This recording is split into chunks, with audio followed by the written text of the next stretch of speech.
Hi guys, thanks for tuning in. My name's Hope, for those who don't know.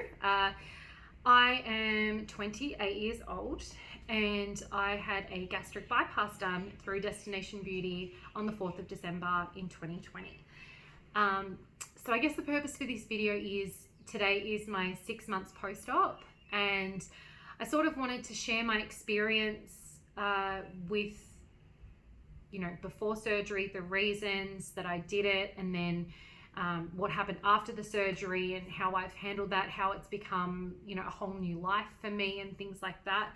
I've been reached out to by a lot of people who are considering the surgery, and I thought maybe this would be helpful. I do want to start out by saying that this is in no way something that you should take over or even equivalent to your conversations with your doctor. They know what's best. I'm not here to talk about the medical side of it, what happens in the surgery, because I'm not a doctor. I don't want to talk about that. But personally, my experience and things like that, I've been asked to share, so that's what I'm gonna do.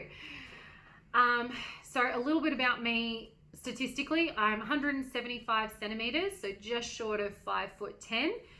And my original weight before surgery, before the pre-op diet, was 121 kilos. So I was in the obese BMI category. So I guess my reasons for surgery. So I have a few reasons. Due to a sexual assault when I was 19, I developed anxiety and post-traumatic stress disorder, and as a result, they put me on medication. I was warned at the time that the medication could negatively affect my weight and could negatively affect my metabolism as well, and it did both. So that was sort of the starting reasons. I gained a lot in my early 20s. Then from that, developed sciatica, which was very painful in my lower back, and I also developed severe acid reflux to the point where towards the second half of last year, I would be like vomiting and crying with my head in a bucket. Like, it was excruciatingly painful. So they were some of the medical conditions that I was dealing with. I was also diagnosed with polycystic ovarian syndrome in June of last year. And that, I obviously had a lot of conversations with my doctor. It's obviously extremely common for women. When I was diagnosed, my left ovary was already so bad that it was not going to contribute to us conceiving, or me and my fiance conceiving. My right ovary could help, but still wasn't in the best of nick. So for all of those reasons combined with how terrible my mental health was and my body image, we decided to go ahead with doing a gastric bypass. So I guess the first steps were, we reached out to Destination Beauty specifically because I had a friend who had her sleeve done in Thailand. So obviously I sort of felt more comfortable going to the same surgeon as her. So I reached out asking for that, and then COVID hit. So travel to Thailand wasn't possible. We went through and tried to do everything we could to get there, because we did feel like, the longer we left it, the worse the PCOS would get, etc. And I was in a lot of pain mentally and physically. And we got an overseas exemption, travel exemption, which unfortunately we couldn't use because there were no airplanes going to Thailand. So that was unfortunate. And then that's when Destination Beauty had announced that they were going to open up the ability to perform surgery in Australia, which is where I'm from. I'm in Melbourne, Victoria. So we went through super. I know a lot of people have questions about super. I actually applied 3 times for my super to be released. The forms were pretty simple. I actually didn't go to my regular doctor. She was on annual leave at the time. So I went to a doctor that I hadn't seen before. And I know a lot of people have had trouble with that, but I got really lucky, and my medical records were there. So they were happy to sign off on it. My first application for super got rejected. The guy on the phone, when he spoke to me, I demanded an explanation and he would not give me one. And I pleaded and begged and he would not give me one. I escalated it to the manager, and then the manager's manager, and so it got rejected twice, and then I had to reapply. I used the exact same application, and because there was a record that I'd contested it, and also probably I got a different person who wasn't having such a bad day, I got approved. Due to COVID, the tax was not as high, I don't think, which was quite lucky for me, but they did cover majority of the cost. The cost of my surgery was, I think, in total about $21,000. I was really fortunate that my super could cover most of that, and I only paid, I think, about $5,000 or $6,000 out of pocket, which was really good. So we were moving ahead. I guess the next step I had was my nurse appointment. My nurse appointment was fantastic. Her name was Belinda. She was so beautiful. She has done checkups on me after surgery as well, and she's just the most beautiful human being. And yeah, so we went through, I guess, parental weight history, your support system, who you have around. They go through a lot with, like, if you've got a partner, obviously I was engaged, and they go through a lot of the things that can occur because of your surgery on your relationship, and things to look out for and ways to kind of work through those problems that can arise if one half of the relationship loses a lot of weight really quickly. So that was really helpful. We then had our, sorry, I say we because my fiance was with me for all of my appointments. So yeah, I had my next appointment with Dr. Shamani, I'm pretty sure her name was. And when we had that appointment, she just sort of went through my blood works and had a look at that. I had a couple of vitamins that were a little low. She advised me of that. She was really easy to talk to. Following that, I had an appointment with my dietitian, Timmy. He was really good at explaining the pre-op diet and then the post-op diet for the first 6 weeks. So I felt like I was going into it knowing what I was up for and knowing it was going to be really hard.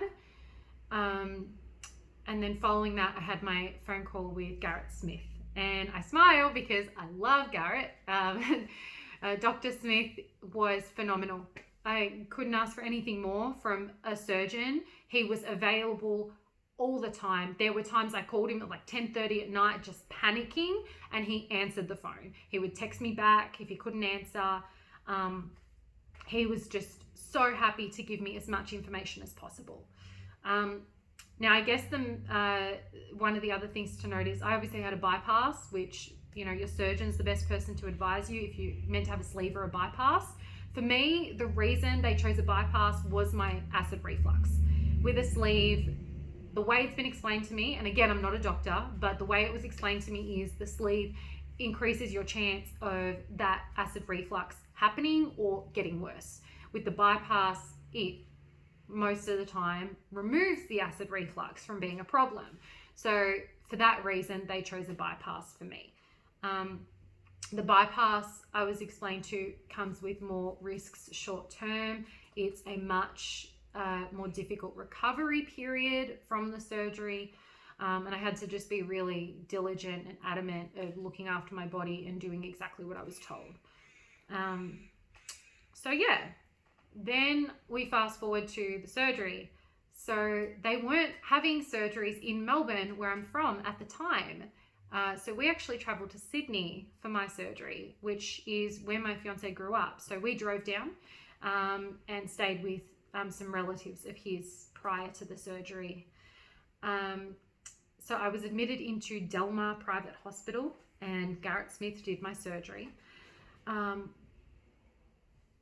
I'm skipping the pre-op diet. I'm so sorry. So for my pre-op diet, they told me 2 Optifast shakes, 1 at breakfast, 1 at lunch.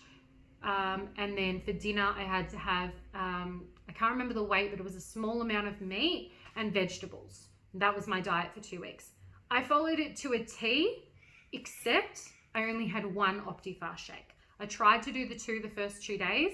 They made me really sick, really, really nauseous. So I could only stomach one per day, and I would just sip it throughout the day with a lot of water.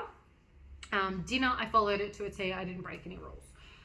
I was 121 kilos when I started my pre-op diet, and then at the end of my pre-op diet, I ended up weighing in at 112.7 kilos, which is 7.3 kilos weight loss in my 2 weeks pre-op. So yes, now we're caught up. So I went into the hospital and they weighed me. That's when I found out my weight of 112.7. They admitted me into a ward. I wore a gown. They put compression socks on me, which I'd never had before. They were really, really cute. And I met everyone. I mean, I met the manager of the surgical ward. I met like 3 nurses. I met the guy who was going to wheel my bed. I met my anesthetist. I met Garrett Smith, my surgeon, straight away. I met everyone. They made me so comfortable. And for me, someone who had never had surgery or even been admitted to hospital before, I was terrified. So that was really comforting to know every face. The one thing I was most scared of was I can't remember what they call it, but you know, the needle they put in your hand. I hate needles. So I was really scared of that. And they were really sweet when they were doing that. I had the anesthetist come in and he told me to hang my arm down beside the bed and look away. And he put it in, and apparently it's easier to go in if you're hanging your arm down beside the bed or something. I don't know if that's true, but it made me feel better. And then they gave me my, I don't know what they call it, but the anesthetic before the anesthetic. And I have never really had any drugs in my system, so I don't remember much after that. I remember them starting to wheel me to the operation room, and that's it. I blacked out. When I woke back up, I was in recovery and I was sick, really sick. I've never been that dizzy and tired and nauseous before in my life. It was crazy, crazy intense. And I remember looking at the clock, and I remember that they told my fiance when I would be around, when he could come back, when I'd be out of surgery, and it was past that time. And I was like, oh no, poor Sam. And then I, fell asleep again, and then I woke up and I looked at the clock, and another half an hour had passed. And I did notice the nurse was a bit concerned about me, and other people who I'm assuming were having the same surgery as me had come and gone from that room. So my recovery wasn't great. I was in there for about 2.5 hours, and then they wheeled me to the ward. I was still really groggy and really nauseous. I felt like if I moved my head, I was going to vomit. I had no pain in my stomach, like no abdominal pain. In terms of the scarring, I'll show you. So this is 6 months. Is that my lowest one? There's my lowest one. So it's 5 keyholes. So that's my top one there. It's another one right here, and another one right here. And then there's one here, and then this little one here. So it's 5 keyholes. That's 6 months post-op that it looks like that. To be honest, it didn't really look that much worse at the time. They weren't bigger. They were just still a little bit open, and they had tape on them. No pain with the scarring at all. I was pretty much sleeping the whole first day, and I had my surgery at I think 10:30 in the morning, and I was sleeping until I think 9 o'clock at night. I called my mum, and I was able to have a conversation. Then the gas pain started, and I will say, without any hesitation, the worst part of this entire journey was the gas pain. It was mainly in my shoulders, and sorry, when I say gas pain, they blow you up. So they put a little hose in, and they blow up your stomach so that there's room to move when they're doing the operation, because it's keyholes, so they need room. And the gas stays in you for a period of time. For me, I could still feel it about a week later, and it was extremely painful. I don't know how to describe it. All I was told was walk, fart, burp. And that is what I did. And I still had it for a week. It did get better after about day 4, but that was 100% the worst part. The nausea was about 2 days. The nausea stayed with me. There were other girls in my ward that were nauseous for way longer and struggled to even swallow their own saliva. I struggled to swallow water. It hurt a lot going down, and that probably lasted about a month for me, water. Other liquids I could drink. I had broth in the hospital and that was fine. And I had apple juice, was my saving grace, freezing cold apple juice for weeks. And that was fine as well. But for some reason, water, really painful. You have to keep your liquids up, so you kind of have to deal with it. I was released after 2 nights in hospital. I didn't have to stay the 3rd because I was doing quite well. And we went to a hotel in Sydney and stayed for 3 nights as per Dr. Garrett's recommendation to stay close just in case something went wrong. Nothing went wrong. So I guess now we're in post-surgery. So I'm in my 2 weeks of only liquids. My main diet was apple juice, as I said. Light milk. I'm now slightly lactose intolerant. I can't have full cream milk. It makes me really unwell. Light milk, fine, not a problem. I drink it by the glass. Always been a milk girl, so not a problem.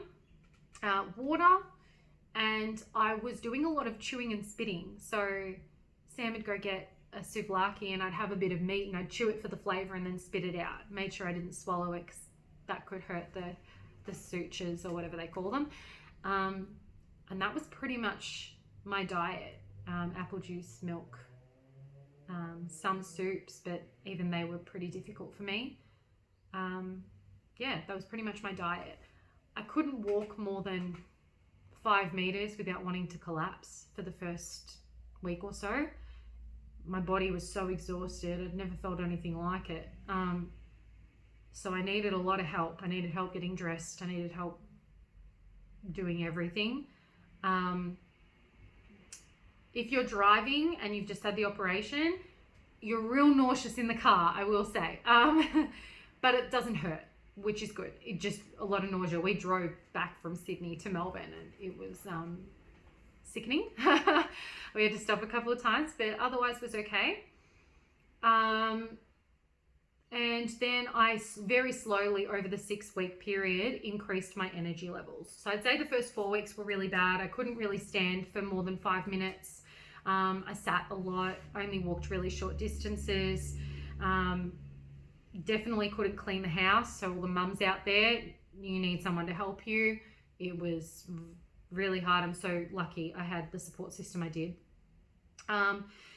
After the first 2 weeks of liquids, you're on soft foods. No, that's not what they call it. Purees. Sorry, purees. Which I had originally assumed were like pumpkin soups, mashed potato, anything mashed really. My nurse in my 3-week catch-up appointment actually told me I had a bit more option than that.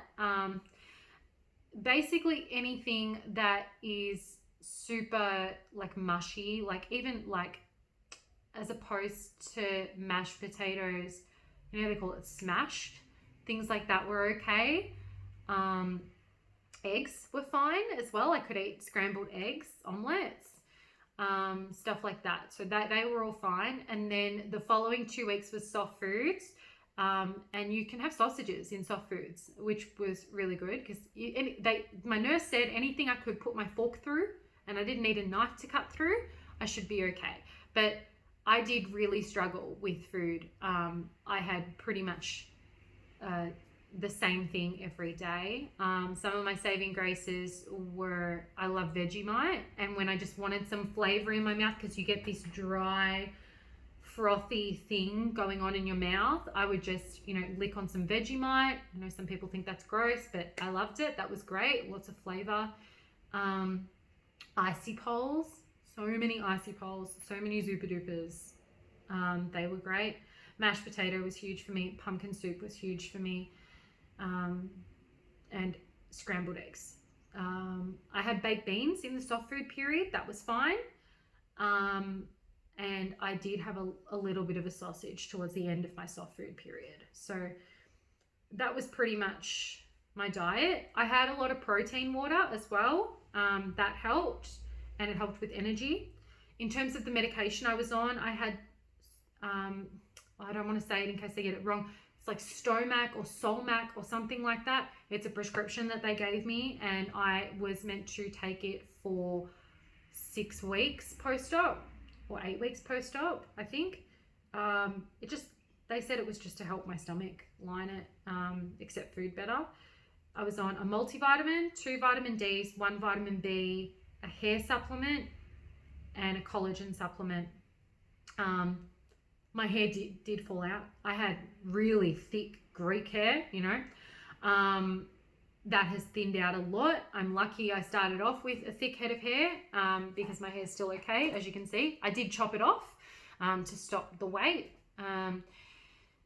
But yeah, that did happen to me. I haven't had a lot of excess skin, which is great. They do say that if you've been pregnant prior to the surgery, then you're more likely to have a bit of excess skin post-surgery. I haven't been pregnant yet, so I guess I got lucky that way. In terms of my weight loss, so I will attach my kilo loss to this post.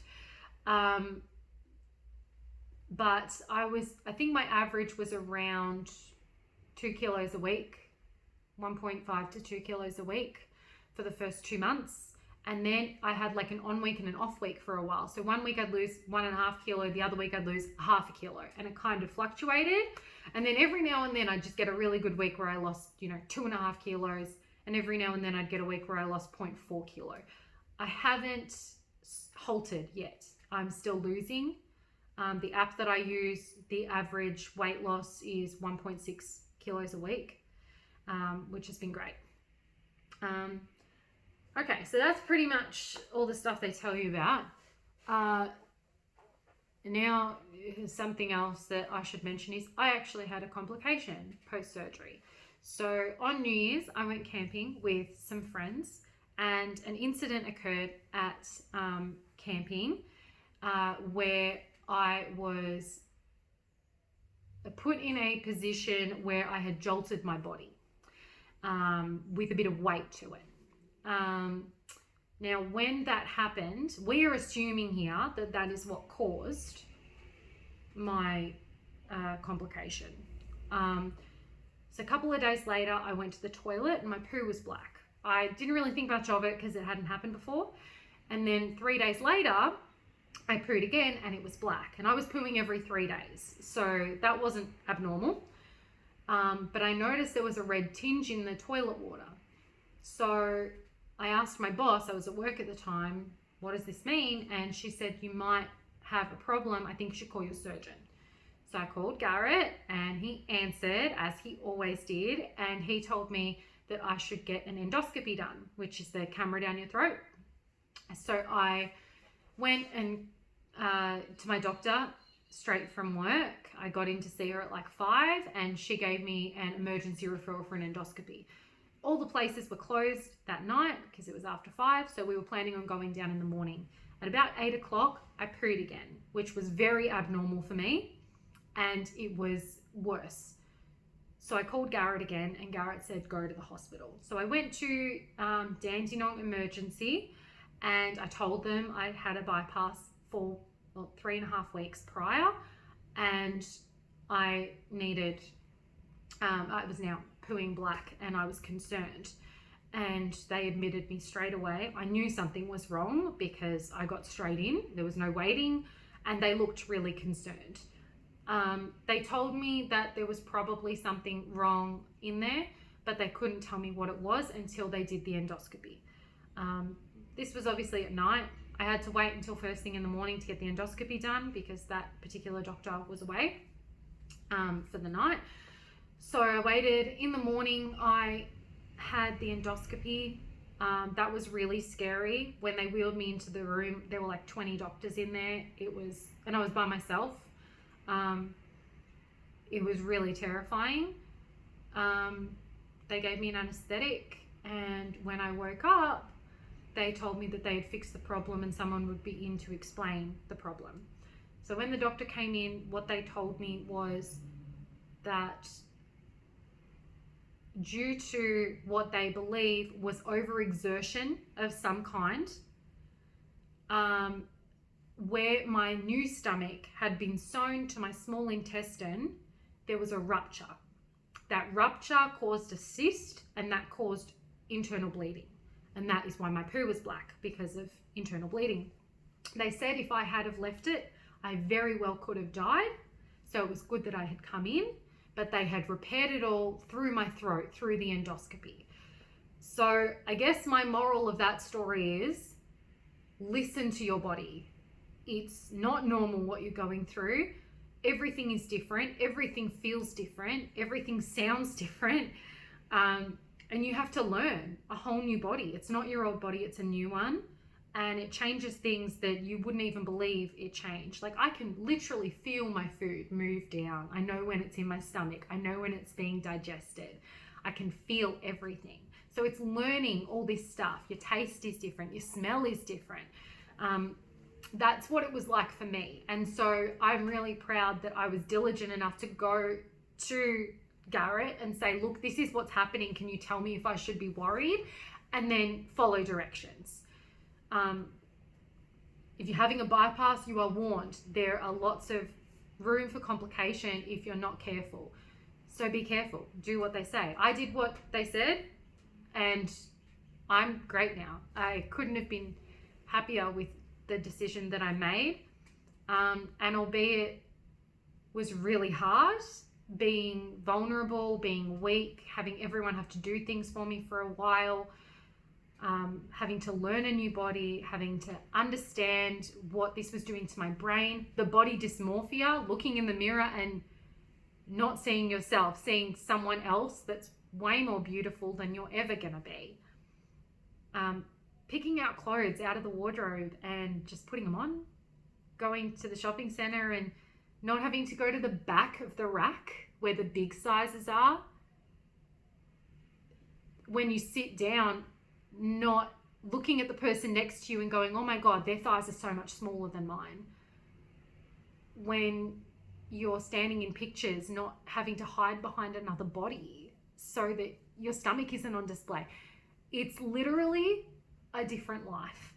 It's beyond amazing. And even though my recovery was, as I was told from my nurse, probably worse than a lot of people's, I'm so happy I made the choice. There's not been one moment that I have regretted it. I wish I did it sooner. And I feel so beautiful, so empowered, so strong, and so blessed to have the people in my life around me that supported me through my journey.